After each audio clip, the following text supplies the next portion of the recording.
I think the pandemic did ramp up that sense of comparison, and almost I think my experience was who was locking down better, people doing their home workouts, or people thriving through lockdown. Because I think there was often a misconception that people struggled through lockdown, but I think there was a lot of people that maybe found their feet with working out regularly, or maybe it improved a lot of their family relationships and friendships.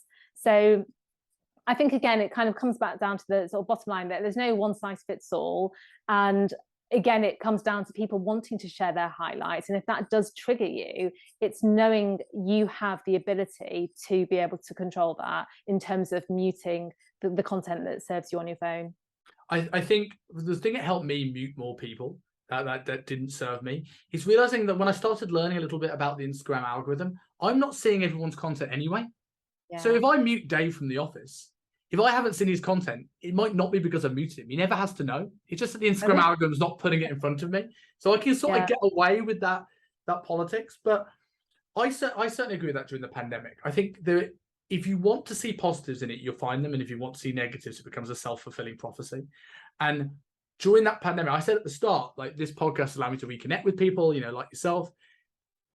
What Zoom allowed me to do, I probably spent time with the people that were closest to me in Hong Kong, whereas now everybody is the same distance away.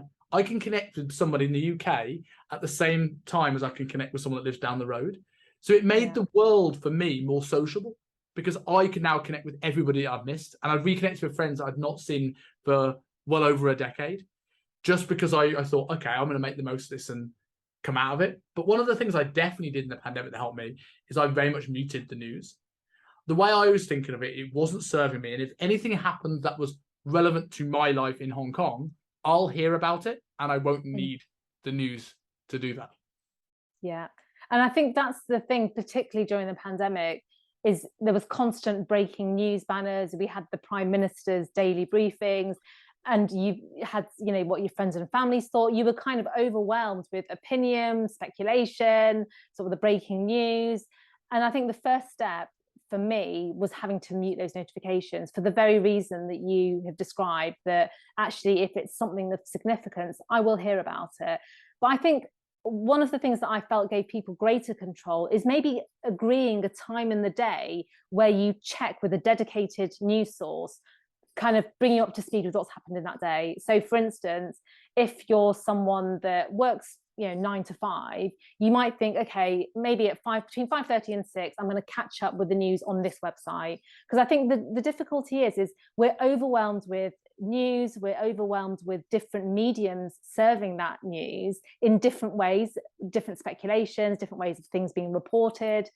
And that can be really confusing and really overwhelming, and can kind of heighten that sense of apprehension and anxiety and worry for us.